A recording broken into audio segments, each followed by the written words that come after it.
Welcome back students. आज हम अपना दूसरा टॉपिक स्ट्रक्चर ऑफ चिक एग स्टार्ट करने जा रहे हैं। My self doctor Krishna Mishra, associate professor zoology, सम्राट पृथ्वीराज चौहान राजकीय महाविद्यालय अजमेर। मैं आप लोगों का पेपर 3 डिस्कस कर रही हूँ और उसमें आपके सिलेबस में चिक के एग का स्ट्रक्चर इन्वॉल्व है। चिक के एग के स्ट्रक्चर में हम उसका 1 बाय 1 एक स्ट्रक्चर के बारे में स्टडी करेंगे।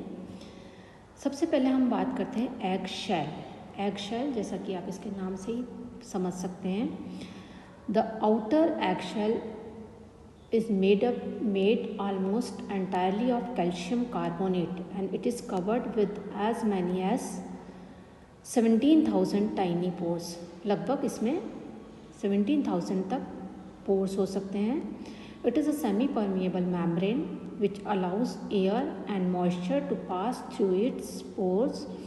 The shell also has a thin outermost coating called the bloom or cuticle that helps keep out bacteria and dust। तो जो आउटर मोस्ट जो पार्ट होता है वो एग शेल होता है, कैल्शियम कार्बोनेट का बना हुआ होता है। बहुत सारे इसके अंदर पोर्स होते हैं और ये पोर्स जो होते हैं वो एयर और मॉइस्चर को इसके अंदर आने जाने देते हैं।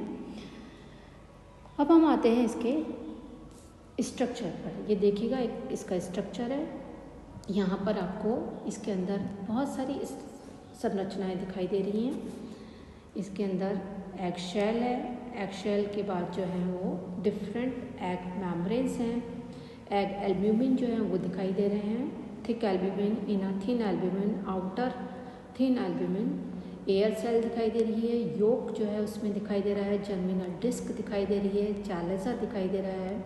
इस तरीके से डिफरेंट स्ट्रक्चर आप यहाँ पर देख सकते हैं। एग शेल के बाद दूसरी चीज़ आती है शेल मेम्ब्रेन्स। शेल मेम्ब्रेन जो है 2 तरीके की होती हैं, एक तो आउटर और इनर। ये मेम्ब्रेन्स जो होती हैं वो शेल के जस्ट अंदर की तरफ एल्ब्यूमिन को घेरे हुए रहती हैं। The 2 membranes they provide an efficient defence against the bacterial invasion and are made partly of keratin. ये जो मेम्ब्रेन्स होती हैं केराटिन की बनी होती हैं और बैक्टीरिया को अंदर एंटर होने से रोकती हैं। The outer membrane it sticks to the egg shell while the inner membrane stick to the albumin. Egg के अंदर जो एल्ब्यूमिन होता है उसको तो कवर किए रहती है, उससे चिपके हुए रहती है इनर मेम्ब्रेन, और शेल का जो अंदर वाला पोर्शन होता है, इनर पोर्शन जो होता है, उससे आउटर एग मेम्ब्रेन उससे स्टिक रहती है, चिपकी हुई रहती है। When an egg is first laid it is form. As it cools, the content contract and the inner shell membrane it separates from the outer shell membrane to form the air shell। यानी कि जो inner membrane जो होती है वो outer membrane से अलग होकर के air shell जो है उसकी फॉर्मेशन करती है।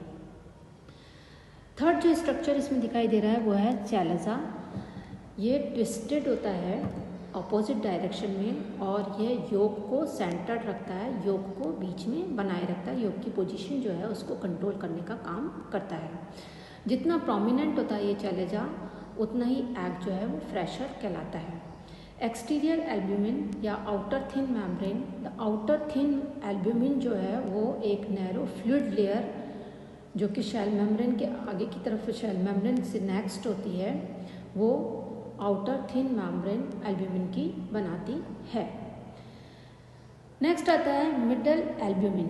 जो अंदर का जो थिक एल्ब्यूमिन होता है ये वाइट होता है, जो कि चैलेसिफेरस लेयर होती है। It is a dense matted fibrous capsule of albumin around the vitelline membrane of the yolk. The matted fibrous capsule terminates on each end in the chalaza, which are twisted in opposite directions and serve to keep the yolk centered. This part of egg is excellent source of riboflavin and protein. Next है vitelline membrane, the clear casing that enclose the egg yolk. जो egg yolk को चारों तरफ से enclose रखती है वो vitelline membrane होती है। जब एक egg when an egg it is said to be mottled. The yolk surface is covered with many pale spots or blotches. The strength and integrity of the vitelline membrane, it is very important in preventing egg yolk mottling. फिर है nucleus of Pander. Nucleus of Pander, it is a plug of whitish yolk with no particular significance for development and whose function is purely a nutritive one like the rest of the yolk. Germinal disc or blastodome, it is a small circular white spot on the surface of the yolk. It is where the sperm enters the egg. यहाँ से sperm जो है वो egg के अंदर enter करता है. The nucleus of the egg is in the blastodisc. The embryo develops from this disc and gradually sends blood vessels into the yolk to use it for nutrition as the embryo develops. Next है योक. योक जो है दो तरीके का होता है, एक तो येलो योक और एक white yolk. Yellow yolk, it is a major source of vitamins, minerals, almost half of the protein and all of the fat and cholesterol. The yolk contains less water and more protein than the white, some fat and most of the vitamins and minerals of the egg. These includes iron, vitamin A, vitamin D, phosphorus, calcium, thiamine and riboflavin. The yolk is also a source of lecithin, an effective emulsifier. Yolk color ranges from just a hint of yellow to magnificent deep orange according to the feed and breed of the hen. White yolk, it is also known as latabra, is an area of white yolk located in the center of the yolk. yolk के center में present होता है, इसको latabra भी कहते हैं.